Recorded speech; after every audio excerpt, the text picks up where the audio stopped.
প্রিয় দর্শক, আপনাদের আমন্ত্রণ জানাচ্ছি চ্যানেল 24-এর সাপ্তাহিক আয়োজন ইস্পাহানি মির্জাপুর চা মুক্তকণ্ঠে। আপনাদের সাথে আছি মাকসুদুন নবী। এই অনুষ্ঠানে আমরা কথা বলি সপ্তাহের আলোচিত বেশ কিছু প্রসঙ্গে। আমরা কথা বলবো সরকারের 2 সপ্তাহ পার হলো, কেমন গেল 14 দিন তা নিয়ে বিশ্লেষণ করার জন্য আমাদের সঙ্গে স্টুডিওতে উপস্থিত আছেন আমাদের সঙ্গে দুজন অতিথি আছেন। দিলশানা পারুল, তিনি যুগ্ম মুখ্য সমন্বয়ক এনসিপি, এবং আমাদের সঙ্গে আছেন ব্যারিস্টার সৈয়দ ইজাজ কবির, তিনি মানবাধিকার বিষয়ক সম্পাদক, জাতীয়তাবাদী আইনজীবী ফোরাম কেন্দ্রীয় কমিটি। আপনাদের দুজনকেই স্বাগত আমাদের স্টুডিওতে। আপনারা জানেন যে গত এক সপ্তাহে যে আলাপ আলোচনা, যে ধরনের অস্থিরতা, বিভিন্ন ধরনের বিশ্লেষণ, এর মধ্যে সবথেকে লেটেস্ট হচ্ছে নরসিংদীতে এক কিশোরীকে ধর্ষণ করা হয়েছে সংঘবদ্ধ, এবং পরবর্তীতে আবার সেই কিশোরীকে হত্যাও করা হয়েছে গতকাল। এছাড়া এই গত 2 সপ্তাহের সরকারে অনেকগুলো ঘটনা সামনে এসেছে। সরকারের পক্ষ থেকে বিভিন্ন বিভাগের নিয়োগ,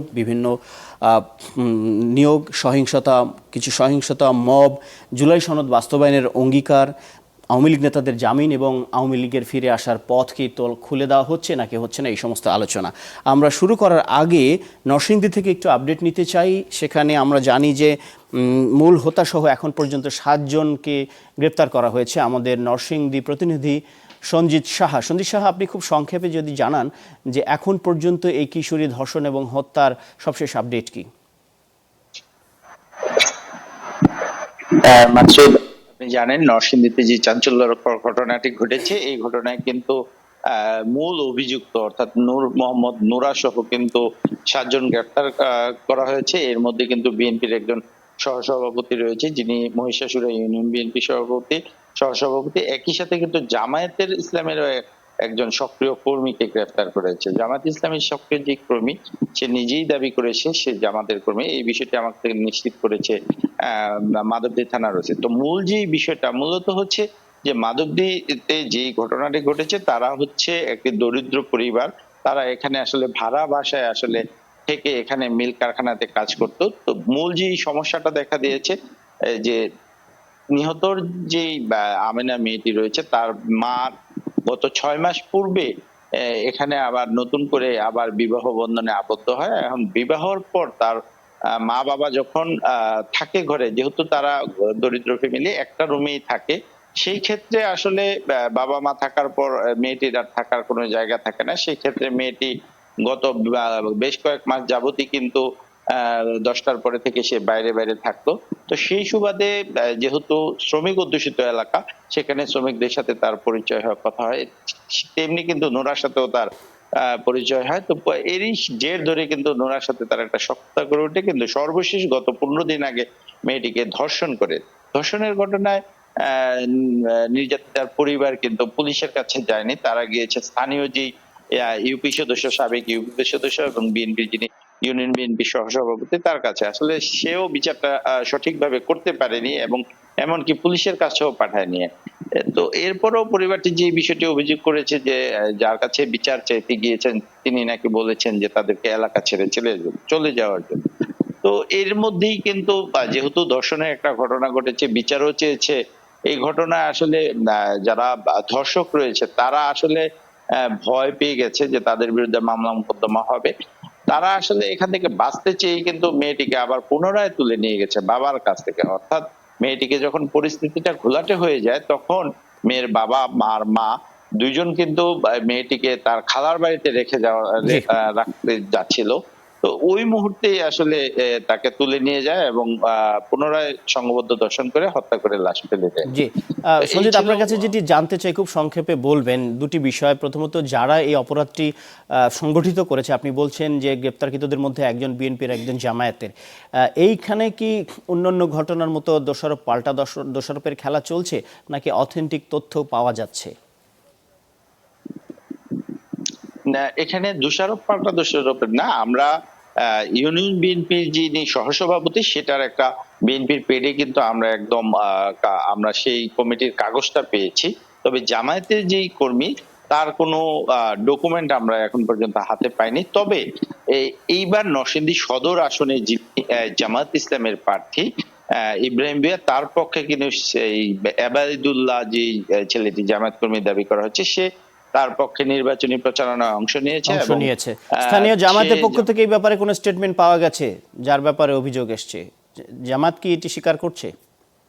হ্যাঁ, জি, আমরা কথা বলেছি জামাতের যিনি নরসিংদী সংসদের নির্বাচন করেছিল ইব্রাহিম ভুঁইয়া, তিনি আমাদেরকে জানিয়েছে আসলে তিনি জামাতের কর্মী নয়, অর্থাৎ এবাদুল্লাহ জামাতের কর্মী নয়, এবং জামাতের কর্মীরা এই অপরাধ যারা করে তারা জামাতের সাথে সম্পৃক্ততা থাকতে পারে না, এমন দাবি করেছেন সঞ্জিত, ইব্রাহিম আপনার কাছে ভুঁইয়া। এবং আরেকটি তিনি তথ্য আরেকটা জানতে চাই, ছোট্ট করে এক কথায় যদি বলেন, যেই মেম্বারের কাছে গিয়েছিল এই ভুক্তভোগীরা, তিনি বলেছেন একটি সালিশ করবেন এবং পরবর্তীতে গ্রাম ছাড়া হতে বলেছেন। এই মেম্বারের আসলে রাজনৈতিক পরিচয়টা কি, সংক্ষেপে যদি বলেন।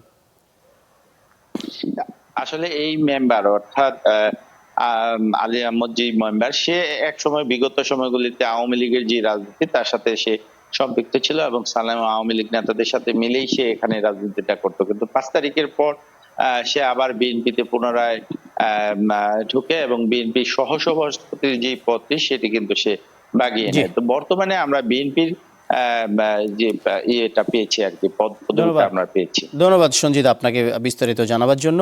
আমরা আলোচনা শুরু করতে চাই ব্যারিস্টার সৈয়দ ইজাজ কবির আপনাকে দিয়ে। আপনি শুনছিলেন তার বক্তব্য। আপনি কিভাবে মূল্যায়ন করবেন এই ঘটনাটিকে? আমরা দেখি যে এই ধরনের ঘটনাগুলো ঘটলে স্থানীয় নেতারা কেউ শেল্টার দেওয়ার চেষ্টা করে, কেউ অপরাধ ঢাকার চেষ্টা করে, কিংবা আইন শৃঙ্খলা বাহিনী অন্যদিকে ঘোরানোর চেষ্টা করে। এই ক্ষেত্রে সরকারের পদক্ষেপকে আপনি কিভাবে মূল্যায়ন করবেন এবং যারা এর পেছনে ছিল? ধন্যবাদ আপনাকে। না দেখেন, যে ঘটনাটা আমরা শুনলাম বিস্তারিত, আপনার ওর শ্রমিক শ্রেণীর ঘরের মেয়ে, রিয়েলিস্টিক প্রবলেমস আছে। যেই ঘটনাটা ঘটেছে এটা নিহায়তি একটি মানে ন্যাক্কারজনক ঘটনা।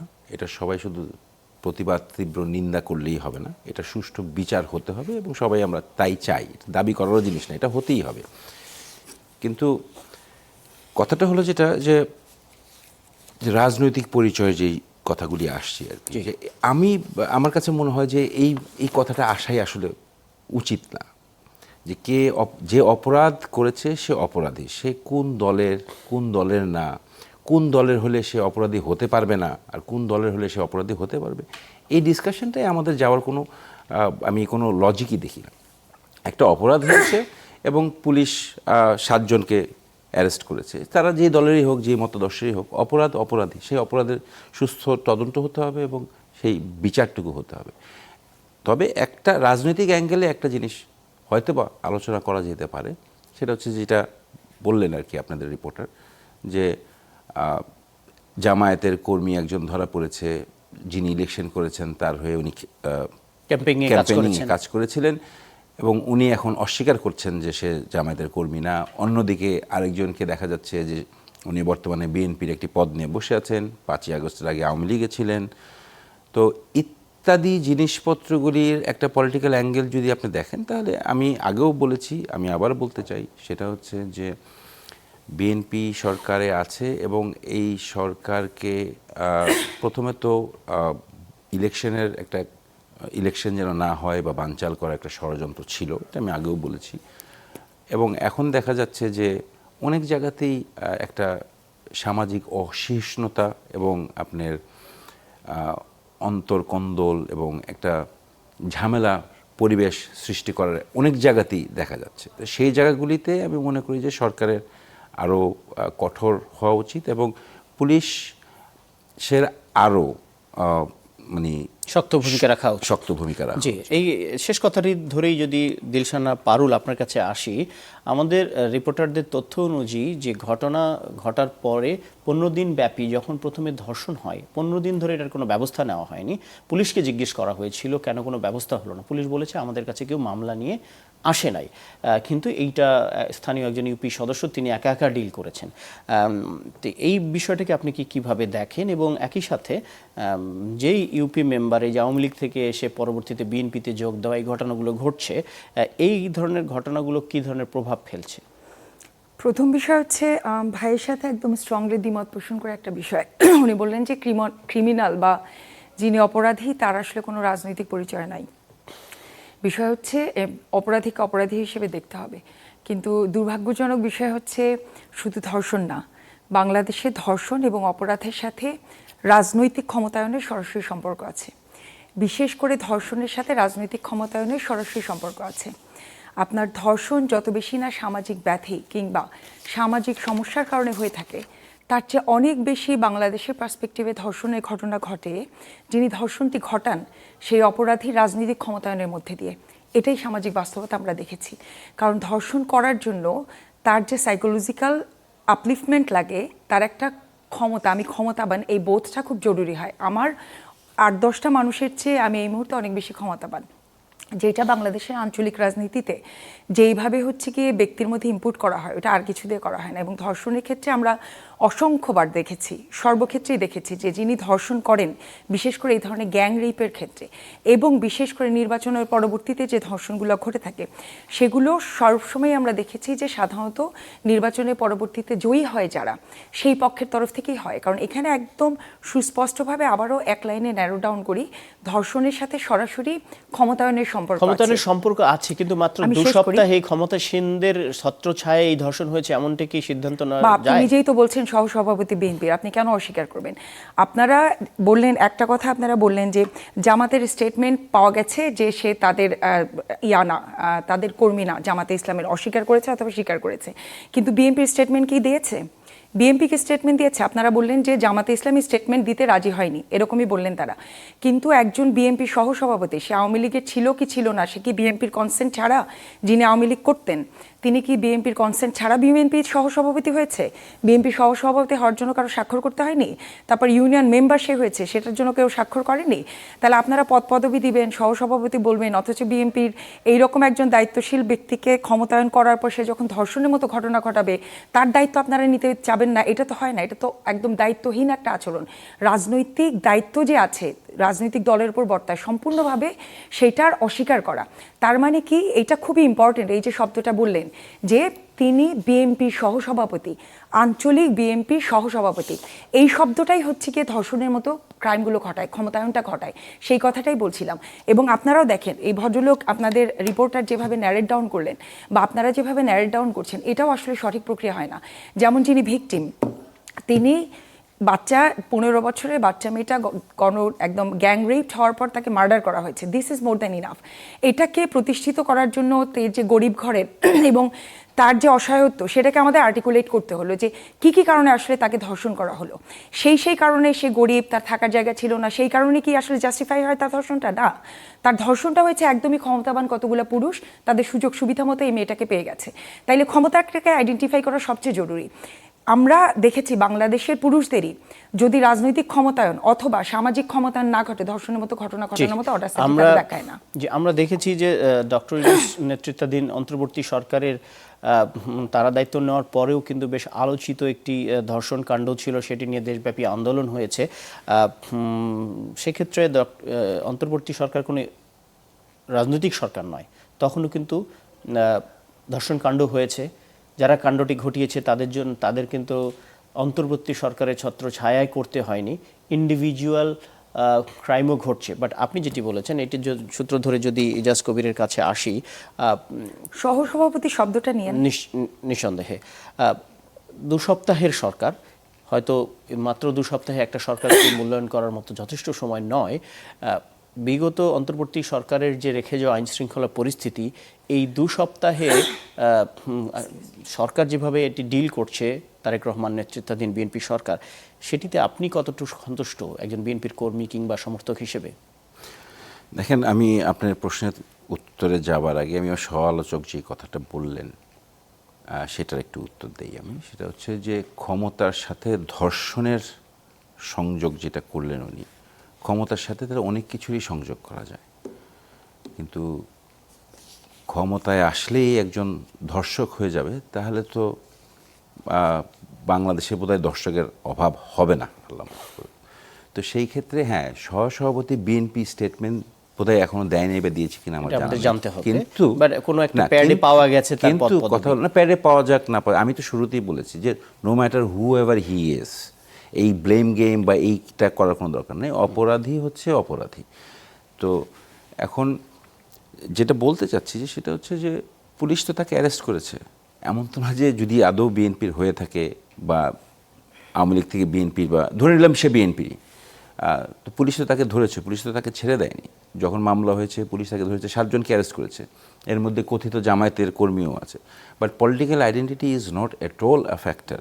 এখানে অপরাধ সংগঠিত হয়েছে, তাকে অ্যারেস্ট করতেই হবে, এবং it's a gang rape and murder. So এই জায়গাটাতে আমার মনে হয় পুলিশ এই ক্ষেত্রে যতটুকু ভূমিকা রাখতে পেরেছে বা রেখেছে এই অল্প সময়ের মধ্যে, পুলিশ চাইলেই পারে, এটা আমরা সবাই জানি, এবং পুলিশ করছে, এবং আশা করি যে পুলিশ এইভাবেই কঠোর হাতে এবং শক্তভাবে সব অপরাধ দমন করার কাজে লিপ্ত থাকবে।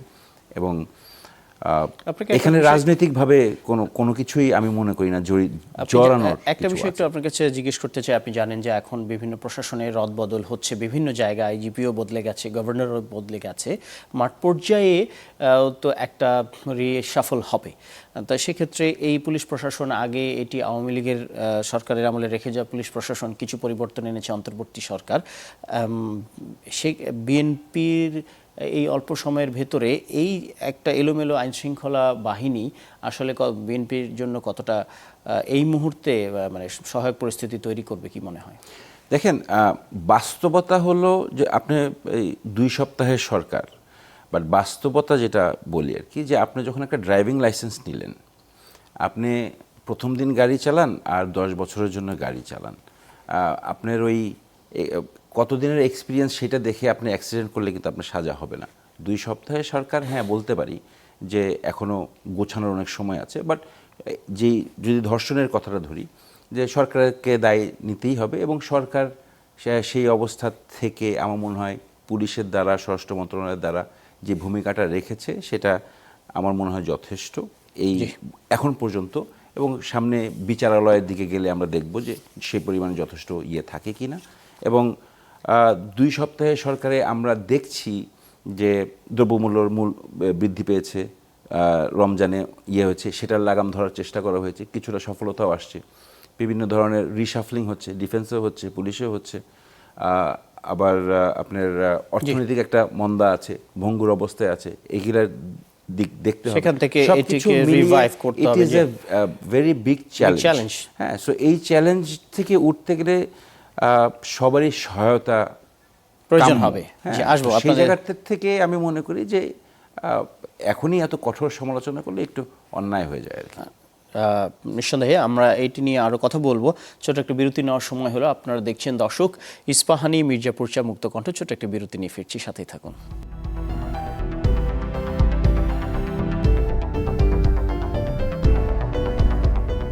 ধন্যবাদ সঙ্গে থাকবার জন্য। আপনারা দেখছেন ইস্পাহানি মির্জাপুর চা মুক্তকণ্ঠ। আমরা কথা বলছি সরকারের 2 সপ্তাহ এই প্রসঙ্গে।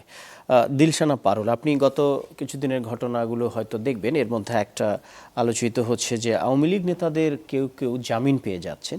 জামিন পাওয়া আপাত দৃষ্টিতে যে কোনো নাগরিকের অধিকার যৌক্তিকভাবে। আমরা দেখছি যে আওয়ামী লীগের আইভি রহমান, তিনি জামিন পেয়েছেন। বদি, যার বিরুদ্ধে ইয়াবা ব্যবসার বড় রকমের অভিযোগ, এবং আওয়ামী লীগের আরও সাবেক 2 এমপি এবং 3 জন প্রভাবশালী সম্প্রতি জামিন পেয়েছেন, এবং বিভিন্ন জায়গায় আওয়ামী লীগের অফিসগুলো খোলা হচ্ছে। এটি নিয়ে এর বিরুদ্ধে কড়া বার্তা দেখা যাচ্ছে এনসিপির পক্ষ থেকে, ক্ষেত্র বিশেষে জামাতের পক্ষ থেকেও। জামাত নেতা আমির আজকে বলেছেন এটি অশনি সংকেত। কিভাবে দেখছেন? যে কথাটা আপনি বললেন যে আসলে আমরা বিভিন্ন জায়গায় দেখতে পাচ্ছি শুধু যে আওয়ামী লীগের যারা খুনের সাথে সরাসরি সম্পৃক্ত ছিলেন এবং যারা ক্ষমতায় ছিলেন, যে ক্ষমতার ছত্রছায়া আসলে বাংলাদেশে মাত্র 1 বছর আগে 2000 ছাত্র জনতাকে গুলি করে মারা হয়েছে, এই ধরনের ক্ষমতার সাথে সংশ্লিষ্ট ব্যক্তিদেরকে শুধু জামিন দেওয়া হচ্ছে তাই না, সারা বাংলাদেশে আঞ্চলিক পর্যায়ে আওয়ামী লীগের যে রাজনৈতিক দোকান, সে রাজনৈতিক দোকানগুলো খোলা হচ্ছে। এখন এটা যে অশনি সংকেত, সেটা শুধু আমি, আপনি, আমরাই বুঝতে পারছি, বিষয়টা এরকম না। সবার আগে আসলে বিএনপি নিজেরই বোঝা উচিত যে এই যে আওয়ামী লীগের রাজনৈতিক দোকান খোলার মধ্যে দিয়ে কোন ঝুঁকিগুলো তৈরি হচ্ছে, কী ধরনের ঝুঁকি তৈরি হচ্ছে। সবচেয়ে বড় ঝুঁকি হচ্ছে গিয়ে নরসিংদীর ঘটনাটা আপনি দেখলেন। আপনারাই কিন্তু বললেন আওয়ামী লীগ করা ব্যক্তিটি বর্তমানে আওয়ামী লীগের দোকান খোলার মধ্যে দিয়ে বিএনপির ক্ষমতার মধ্যে ক্ষমতায়িত হয়ে সহসভাপতি হয়েছেন, এবং তার রিফ্লেকশন আপনারা দেখতে পাচ্ছেন। এই যে ক্ষমতা এবং অপরাধের পরম্পরা, এই পরম্পরাকে যখন আপনি রাষ্ট্রীয় স্ট্রাকচারের মধ্যে এটাকে অ্যাকাউন্টেবলের মধ্যে না এনে, বিচার না এনে, বিচারহীনতা মানে কমপ্লিটলি বিচারের আওতায় না এনে, যখন আপনি আরও পুনর্বাসনের ভূমিকা রাখেন একটা রাষ্ট্র রাজনৈতিক দল, তখন সেটার অনেকগুলো ইম্প্যাক্ট ঘটে আসলে। প্রথম ইম্প্যাক্ট যেটা ঘটেছে, যেটা অপ্রত্যাশিত ছিল, দেখেন বাংলাদেশে তারেক রহমানের নেতৃত্বে বিএনপির সরকার, বিএনপির সংখ্যাগরিষ্ঠ সরকার সফল হোক, এটা সবার আগে বিএনপির চেয়েও দরকার, বিএনপির চেয়েও জরুরি হচ্ছে বাংলাদেশের জন্য। বাংলাদেশের গণতন্ত্র প্রতিষ্ঠার জন্য বিএনপিকে সাকসেসফুল হতেই হবে, সফল হতেই হবে সরকার হিসেবে। কারণ আমাদের একটা গণতান্ত্রিক রাষ্ট্রের দিকে, গণতান্ত্রিক দেশের দিকে যাওয়াটা খুব জরুরি, সেই কারণেই তাদের হইতে হবে। বিএনপি কত বড় দল, তাদেরকে ক্রেডিট দিব না এই প্রশ্নে না, বাংলাদেশের রাষ্ট্রের প্রশ্নে। সেইখানে গত 2 সপ্তাহে তারা যখন এই যে চিহ্নিত অপরাধী, চিহ্নিত খুনিদেরকে সাথে নিয়ে বিচারহীন, মানে কমপ্লিটলি বিচার বহির্ভূতভাবে নিয়ে আগানোর কথা চিন্তা করেন, তারপরে যখন এই ঘটনাগুলো ঘটে, তখন প্রথম যে ঘটনাটা ঘটে সেটা হচ্ছে তারেক রহমান এবং তার সরকার, বিএনপি সরকার চাক বা না চাক, জনগণের মধ্যে একটা অনাস্থা তৈরি হয়। এই অনাস্থাটাই শুরুতেই ফান্ডামেন্টালি, এমনকি বিরোধী দলে থেকে আমরা চাইনি, আমরা চাচ্ছি না, এমনকি বিশ্বাস করেন এখন আমরা চাই না যে বিএনপি সরকারের প্রতি জনগণের এই অনাস্থাটা তৈরি হোক। কিন্তু no one can help them if they don't help themselves. কারণ আপনি যদি একদম চিহ্নিত এই ধরনের খুনি সন্ত্রাসী, যারা মাত্র 1 বছর আগে 2000 ছাত্র জনতাকে গুলি করে মেরেছে, যে বিভীষিকা আমরা দেখেছি, কোনো প্রশ্ন ছাড়া, কোনো ধরনের কথা ছাড়া, তারা যেটা করছে, শুধু যে আওয়ামী লীগের দোকানপাট, রাজনীতির দোকানপাট খুলে দিচ্ছে সেটাই তো না, আমরা দেখতে পাচ্ছি তারা সম্পূর্ণভাবে জুলাইকে ডিজোন করছে। আমরা এই প্রসঙ্গে আসবো দিলশানা পারুল। জুলাই প্রসঙ্গ, সংস্কার, সংবিধান সংস্কার পরিষদ, আমি এই আওয়ামী লীগের অফিস খুলে দেওয়া বা জামিন প্রসঙ্গে একটু ব্যারিস্টার ইজাজের মতামতটা জানতে চাই। আপনি একজন আইনজীবী, আপনি ভালো হয়তো বলতে পারবেন যে এই জামিনগুলো হচ্ছে এখন আওয়ামী লীগ নেতাদের, এটি কি নতুন সরকার দায়িত্ব নেওয়ার পর সংখ্যাটা বেড়ে গেল কিনা, এবং জামিনগুলো আসলে কোন পদ্ধতিতে হচ্ছে? একই সাথে এই জামিনগুলো যদি হয়, কিংবা আওয়ামী লীগের পথ যদি প্রশস্ত হয় রাজনীতিতে, তাহলে সেটি বিএনপির জন্য কোনো সংকট বা থ্রেট তৈরি করে কিনা? দেখেন, জামিনের ব্যাপারটা হচ্ছে সম্পূর্ণ আদালতের এখতিয়ার। জামিন যে হয়েছে এটা নিয়ে আলোচনা সমালোচনা হচ্ছে, তবে এটার একটা পজিটিভ দিক আছে, সেটা হচ্ছে যে জুডিশিয়ারির উপরে যে সরকারের কোনো হস্তক্ষেপ নেই, এটা কিন্তু তার প্রমাণ করে।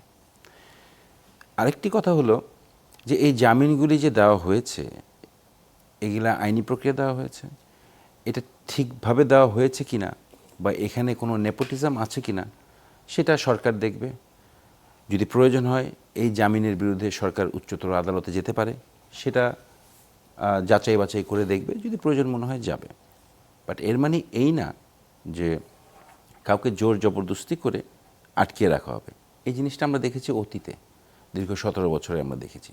তো সেই জায়গাটাতে আমার মনে হয় না এই সরকার এবং বিএনপি দল হিসাবে এবং সরকারে এই রাষ্ট্র কাঠামোতে বসেও যে তারা এই জিনিসটা চাইবে, এটা না। কিন্তু একই সঙ্গে এইটাও চিন্তার বিষয় আছে যে যেখানে আওয়ামী লীগের রাজনৈতিক কর্মকাণ্ড আইনগতভাবে নিষিদ্ধ করা আছে, সেখানে যে আওয়ামী লীগের অফিসগুলি খোলা হচ্ছে সেটা কিভাবে সরকার দেখবে, সেটা এখনো আমার মনে হয় সরকারের পক্ষ থেকে কোনো সরকার বলেছে যে এটি মির্জা ফখরুল ইসলাম স্যার বলেছেন যে আইন যেহেতু একটা নির্বাহী আদেশ আছে, সেটা আইনগতভাবে দেখা হবে, এবং কিছু কিছু জায়গায় গ্রেফতারও হচ্ছে মিছিল করার সময়। এবং এটার মানে সাবসিকুয়েন্ট রিঅ্যাকশনস বা অ্যাকশনস কি হয় সেটা আমরা দেখব।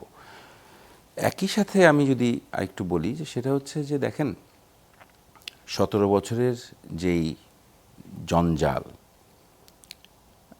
একদম লেম্যানস পার্সপেক্টিভে যদি আমি বলি যে আপনি ডাস্টবিন পরিষ্কার করতে নেমেছেন, আপনি পরিষ্কার থাকতে পারবেন না, আপনার গায়েও দুর্গন্ধটা লাগবে, আপনার গায়েও ময়লাটা লাগবে। এই জন্য যদি যে পরিষ্কার করতে নেমেছে তাকেও যদি আপনি তুচ্ছ-তাচ্ছিল্য করেন কারণ তার গায়ে গন্ধটা লেগে যাচ্ছে, সেটা ঠিক হবে না। আপনার কাছে যেটি জানতে চাচ্ছিলাম যে বিষয়টা কি এমন হচ্ছে যে যেটি উনি অভিযোগ করলেন যে বিএনপি আওয়ামী লীগকে আসার পথ তৈরি করে দিচ্ছে, আপনি কি সেভাবে দেখেন? মানে এক ধরনের নমনীয়তা দেখছেন, এবং এই নমনীয়তাটা যদি থাকে সেটি কেন? দেখেন, রাজনৈতিক কাঠামো এক জিনিস, আইনি কাঠামো আরেক জিনিস। আপনি যদি জামিনের সঙ্গে যদি রাজনীতিটাকে জড়িয়ে ফেলেন তাহলে সে জায়গাটাতে ঠিক হবে না। তবে হ্যাঁ, রাজনীতিতে আওয়ামী লীগ আসাটা শুধু বিএনপি না, সমগ্র বাংলাদেশের জন্য একটা আশনি সংকেত। তাদের বিচার প্রক্রিয়াধীন আছে, সেই বিচারটা হোক, সেটার জন্য যতটুকু যা করা সম্ভব সরকার সেটা করবে আমি আশা করি। এবং আমি রাজনৈতিক অ্যাঙ্গেল থেকে যদি আমি যেটা বুঝি, সেটা আমি আগেও বলেছি, আজকে আবার বলি, আমার কাছে মনে হয় যে যেভাবে মানে অতীতে যেরকম 91-এ দেখেছিলাম যে বিএনপি যখন সরকার গঠন করে আওয়ামী লীগের নেত্রী বলেছিলেন যে একদিনের জন্য শান্তিতে থাকতে দিব না, তো সেরকমভাবে প্রকাশ্য না হলেও আমার কাছে মনে হচ্ছে যে এখন যারা বিরোধী রাজনীতি করছেন তারা কোনো না কোনোভাবে একটা সরকারকে হুমকির মধ্যে রাখছেন। এবং আমি মনে করি বিরোধী দলের যদি তারা সেই গতানুগতিক বিরোধিতা যদি করে যায়, তাহলে আমি মনে করি যে আওয়ামী লীগের আসার রাস্তাটার আরো প্রসার বড় ঘটবে। হবে। সেই জায়গাটার থেকে আমার মনে হয় সরকার, বিশেষ করে বিরোধী দলের, আরও সাবধানতা অবলম্বন করা উচিত। পারুল, আপনি আরেকটি জিনিস হয়তো খেয়াল করেছেন যে পুলিশ হত্যা নিয়ে কথা হচ্ছে সোশ্যাল মিডিয়ায়। কোনো পক্ষ পুলিশ হত্যা তদন্তে ব্যাপক সোচ্চার এবং যারা হত্যা করেছে তাদের বিচারের জন্য সোচ্চার, অন্যদিকে ছাত্র জনতা হত্যার যে বিচার সেটি নিয়ে কথা বলছে যারা জুলাইয়ের সম্মুখ সারির শক্তি কিংবা যারা সম্পৃক্ত। এটিকে কিভাবে দেখছেন? যদিও সরকারের পক্ষ থেকে পুলিশ হত্যা তদন্ত আলাদাভাবে করা হবে এই ধরনের কোনো পরিষ্কার বক্তব্য আমরা এখন দিতে দেখিনি। কিছু ফটোকার্ড ঘুরছে, এই ফটোকার্ডগুলোর অথেন্টিসিটি কি আপনার ফেসবুক স্ট্যাটাসেও আপনি একটা জানতে চেয়েছেন যে এটি সত্য কিনা। এগুলো দেখেন কোনোটাই আসলে বিচ্ছিন্ন ঘটনা না। এই যে জামিনে আওয়ামী লীগের একদম সামনের সারির খুনের সাথে সংশ্লিষ্ট অথবা সামনের সারির মন্ত্রী এমপিদের জামিন পাওয়া এবং আওয়ামী লীগের দোকান খুলে দেয়া এবং পুলিশ হত্যাকাণ্ডের বিচার হচ্ছে কি পুলিশ হত্যাকাণ্ড কোট আনকোট তাদের বিচার চাওয়া, এই প্রত্যেকটা ঘটনাই আসলে সম্পর্কিত। কিসের সাথে সম্পর্কিত এটা খুব ইম্পর্টেন্ট। বাংলাদেশে সর্বতোভাবে যে চেষ্টাটা চলছে সেটা হচ্ছে আওয়ামী লীগকে পুনর্বাসনই শুধু না, প্রাসঙ্গিক করা। আওয়ামী লীগকে প্রাসঙ্গিক করে বাংলাদেশের রাজনীতিতে ফিরিয়ে আনার সমস্ত চেষ্টা হচ্ছে। এই সব কিছু আপনি যদি একসাথে কিউমিলিয়েট করেন, এই বিচ্ছিন্ন ঘটনাগুলো আসলে কোনোটাই বিচ্ছিন্ন না। আওয়ামী লীগকে ফিরিয়ে নিয়ে আসার চেষ্টার একটা ইনিশিয়েটিভ অ্যাক্টিভিটিস হচ্ছে। কে ফেরাচ্ছে, কেন ফেরাবে, কি প্রয়োজন? এখন কে ফেরাচ্ছে, কেন ফেরাচ্ছে, আমার চোখের সামনে তো আমি দেখতে পাচ্ছি যে বিএনপি সরকারের যারা এমপি মন্ত্রী যারা আছেন তারা তো আসলে সর্বতোভাবে বলছেন। এই যে ধরেন আমাদের যেটা আছে যে সংস্কার পরিষদের তারা হচ্ছে গিয়ে গণভোট ভোট যেটা হলেন সেটাকে অস্বীকার করলেন। সংস্কার পরিষদে তারা হচ্ছে গিয়ে শপথ গ্রহণ করলেন না। এবং জুলাইকে যেটা বলছিলাম যে আপনি বিএনপির যারা নির্বাচিত হয়ে আসলেন, হয়ে এসেই তারা জুলাইকে ডিজাউন করা শুরু করে দিলেন। এগুলো আসলে কিসের সংকেত? আপনারা যেরকম বলছেন যে এটা ভাইও বললেন যে অশনি সংকেত কিনা, এগুলো সবই আসলে অশনি সংকেত। আর একটা ভাইয়ের সাথে ডিসএগ্রি করি যে আমাদের জুডিশিয়ালি কি স্বাধীন না, তো বিচার ব্যবস্থা তো স্বাধীন না। যখন যে সরকার আসে তার দিকে বিচার ব্যবস্থা ঝুঁকে পড়ে এবং সম্পূর্ণভাবে তার প্রভাবে হচ্ছে কি বিচার ব্যবস্থাগুলো সিদ্ধান্তগুলো নিয়ে থাকে। আমরা তো এখনো পারিনি তাকে, তাহলে সেগুলোর প্রভাবে কিন্তু আমরা দেখতে পাচ্ছি। যেই কারণে হচ্ছে কি বদি ওনারা মুক্তি পান এবং যেই কারণেই হচ্ছে কি আওয়ামী লীগের দোকান খোলা হয় এবং যেই কারণেই হচ্ছে যেটা আপনি বললেন যে পুলিশ হত্যাকাণ্ডের বিচার চাওয়া হয়। পুলিশ হত্যাকাণ্ডের বিচারটা কেন চাওয়া হচ্ছে? এটা চাওয়া হচ্ছে এই কারণেই যেন জুলাই হত্যাকাণ্ডের বিচার আমরা না চাই। আরেকটা জিনিস আমি পরিষ্কার করে বলি, জুলাই অভ্যুত্থানে যেটা হয়েছে কোনো পুলিশ হত্যাকাণ্ড হয়নি। তাহলে কি হয়েছে? পুলিশরা নিহত হয়েছে। সেটা নিহত হয়েছে আপনাকে যখন খালি হাতে ছেলে মেয়েদেরকে আপনার রাষ্ট্রের আর্মস বাহিনী, পুলিশ বাহিনী সরাসরি গুলি করে হত্যা করবে, তখন আসলে সাধারণ জনতা কি করবে? তাদের কি করা ছিল? যে বুক পেতে দিয়ে আরো 8,000, 10,000, 16,000 মরে যাবে? এইটাই কি হচ্ছে কি রাষ্ট্রের প্রত্যাশা? কিংবা এইটাই কি বিএনপি সরকারের প্রত্যাশা? কিংবা এইটাই কি তারেক রহমান এবং এমপি মন্ত্রী যারা আছেন, যারা ওই রক্তের উপর দাঁড়িয়ে আজকে নির্বাচন করে সরকার এসছেন, তাদের প্রত্যাশা যে লাশ কম হয়ে গেছে, আরো 8,000 লাশ বেশি হওয়া দরকার ছিল, যে কারণে তারা পুলিশের হচ্ছে গিয়ে কত সংখ্যক পুলিশ মারা গেল পুলিশ বিচারটা করতে যাচ্ছেন? এক লাইনে শেষ করে দিই, আমার কাছে হচ্ছে পুলিশ বিচার চাওয়াটা, পুলিশ হত্যাকাণ্ড, পুলিশ নিহত হওয়াকে হত্যাকাণ্ড হিসেবে কোড আনকোড ন্যারেটিভটা দাঁড় করানো এবং পুলিশ হত্যার বিচারটা সামনে আনা মানেই হচ্ছে এটা করাই হচ্ছে জুলাই হত্যাকাণ্ডের বিচারটা যেন না করা যায় এবং এর মধ্যে দিয়ে যেন আওয়ামী লীগকে আরো প্রাসঙ্গিকভাবে বাংলাদেশের রাজনীতিতে আনা যায়। কাছে একই বিষয় ছোট করে একটু জানতে চাই যে এই পুলিশ হত্যা নিয়ে এই আলোচনাটা কিন্তু কোনো কনস্ট্রাকটিভ, কোনো দায়িত্বশীল প্ল্যাটফর্ম থেকে এখন আমরা দেখিনি। সোশ্যাল মিডিয়া এক ধরনের ডিসকোর্স তৈরির চেষ্টা হচ্ছে।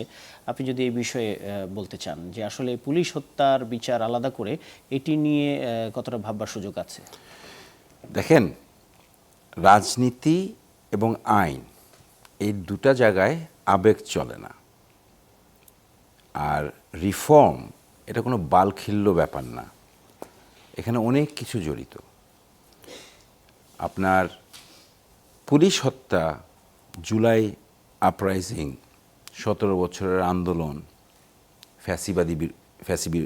ফ্যাসিস্টের বিরুদ্ধে, এগুলো সবই একই সুতোয় গাঁথা। হ্যাঁ, এবং আপনার পুলিশ হত্যার বিচার হবে না, কেন হবে না? হতে হবে যদি হত্যা হয়ে থাকে। আর গণ অভ্যুত্থানের মাধ্যমে যারা এই ফ্যাসিস্টের পক্ষে ছিল, ফ্যাসিস্টের পক্ষে অন্যায় অবিচার করেছে, তাদেরও বিচার হতে হবে, কারণ তারা সাধারণ আমজনতার উপরে গুলি চালিয়েছে। কিন্তু এই জায়গাটাতে একটা সুস্থ মানদণ্ড এনে দাঁড় করাতে হবে, ন্যারেটিভ দাঁড় করালে হবে না। তো সেই জায়গাটাতে ইনভেস্টিগেশন চলতে হবে, ইনভেস্টিগেশন হতে হবে, দেখতে হবে, পুঙ্খানুপুঙ্খানু বিশ্লেষণ করতে হবে। তারপরে কিন্তু জাস্ট একটা এক্সাম্পল দিয়ে আপনি বলে দিচ্ছেন বা বলতে চাচ্ছেন যে বিএনপি এটার পক্ষে বা এটার বিপক্ষে, বা অন্য কেউ এটার পক্ষে বা এটার বিপক্ষে, এটা ঠিক না। কারণ এই ধরনের যুক্তি কোনোভাবেই গ্রহণযোগ্য না। আর বিএনপি এক কথায়, আমি দীর্ঘদিন মানে আন্দোলন সংগ্রামের সঙ্গে জড়িত, এই 17 বছর জড়িত, এবং বিএনপি এক কথায় আপনার রিফর্মের ধারক এবং বাহক। ওকে, এই রিফর্ম নিয়ে আমরা কথা বলবো। বিএনপি চায় সংবিধানের আলোকে রিফর্ম করতে, যদিও গণভোটের মাধ্যমে জুলাই সনদ বাস্তবায়নের রায় জনসাধারণ দিয়েছে, এটি নিয়ে আমরা কথা বলবো। ওটা কোনো আমরা আসবো এই প্রসঙ্গে, নিশ্চয়ই আপনার ব্যাখ্যা জানতে চাইবো। ছোট্ট একটা বিরতি নেওয়ার সময় হলো, আবারও সাথেই থাকুন।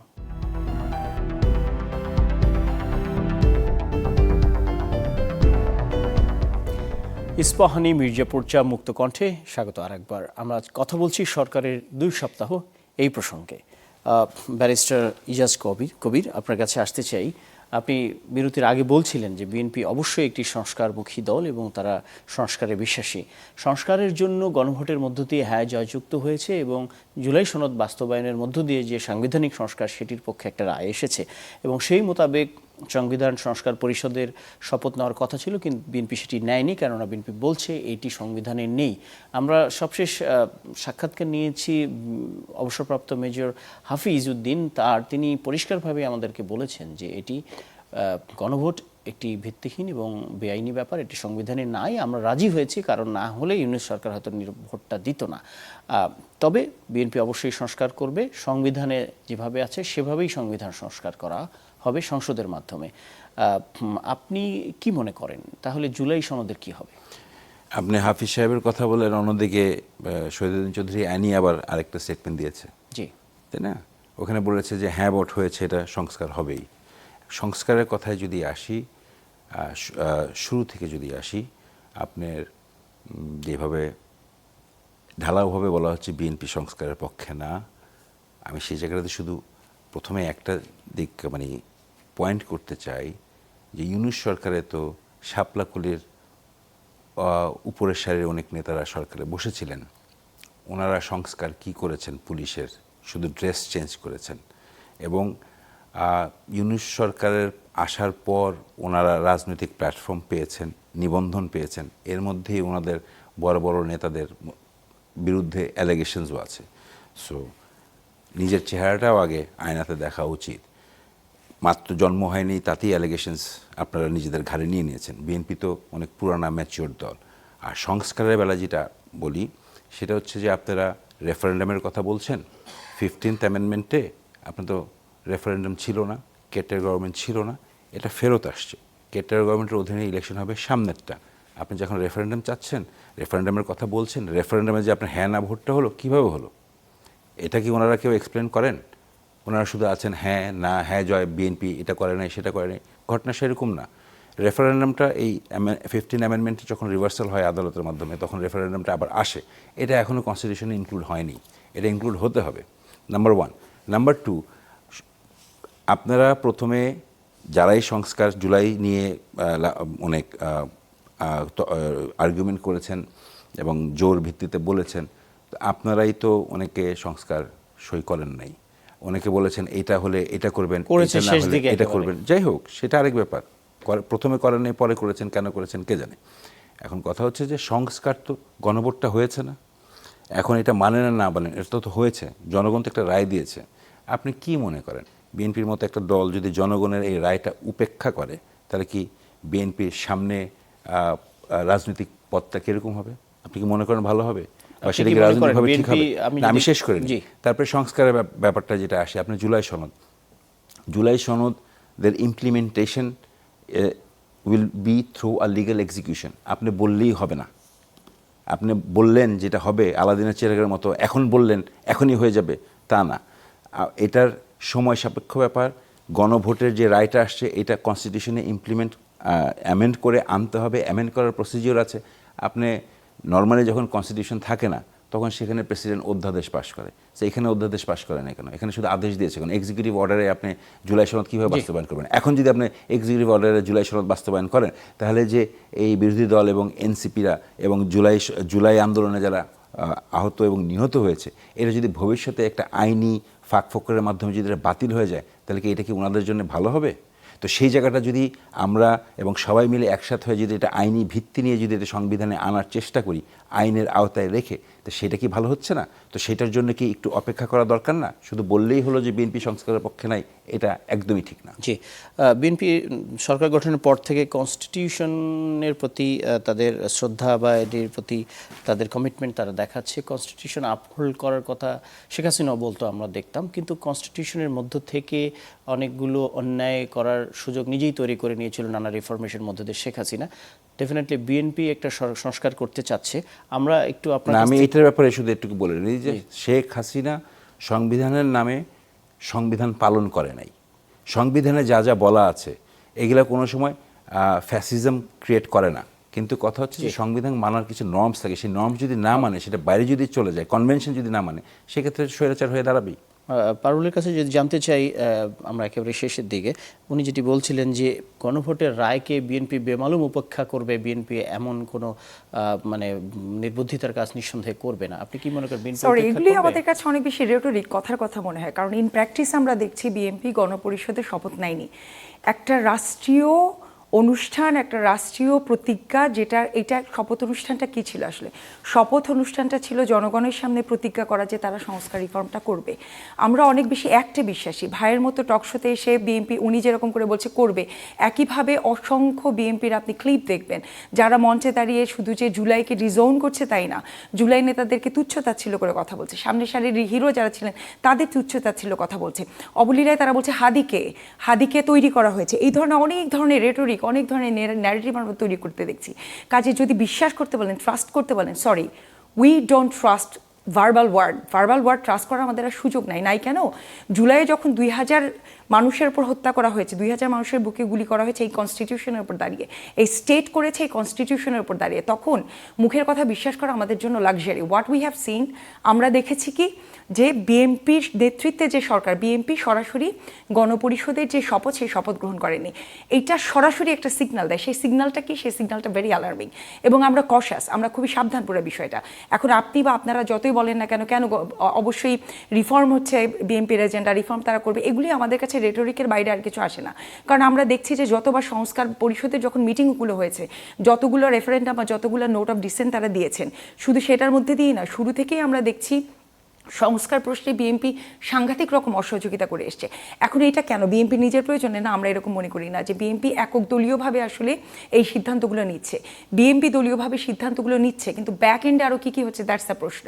সেই জন্যই আমি বললাম, এই যে আওয়ামী লীগের দোকান খুলে দেয়া, এই যে আওয়ামী লীগের সামনের সারির মন্ত্রী নেতা যারা ছিলেন, যারা সরাসরি হচ্ছে খুনের ওই সময়কার পটভূমির মধ্যে যুক্ত ছিলেন, তাদেরকে মুক্ত করে দেয়া, প্রত্যেকটা বিষয় আসলে লিঙ্কড।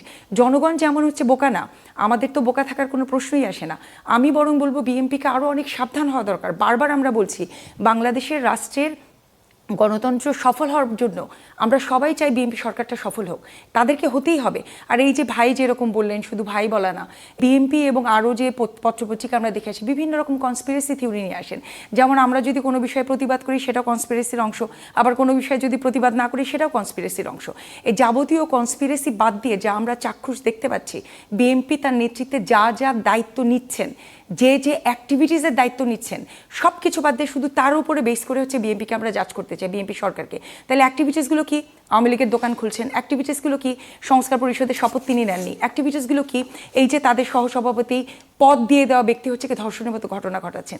কাজে ভাই যদি ভাইয়ের মতো যতই বুদ্ধিজীবী, যতই ব্যক্তিরা এসে আপনার টকশোতে বলুক না কেন বিএনপি রিফর্মের প্রমিস করেছে, বিএনপি রিফর্মের pioneer, etcetera, all these are rhetoric, all these are conversation, nothing is commitment, nothing is promise. আপনাদের কমিটমেন্টের সুযোগ যেটা ছিল, প্রতিজ্ঞা করার সুযোগ যেটা ছিল, সেটা শুরুতেই আপনারা ডিনাই করেছেন। গণভোটের হ্যাঁ ভোটকে আপনারা ডিনাই করে আপনারা গণপরিষদের প্রতিশ্রুতিটা নেননি, জি। বিএনপি নেননি। তাহলে এইটা জি, থেকে আমাদের শেষ মেসেজ করতে সম্পূর্ণ হবে। পরিষ্কার। জি, ধন্যবাদ। এই বিষয়ে হয়তো আরও আলোচনা করতে পারলে ভালো হতো, জানতে পারলে ভালো হতো।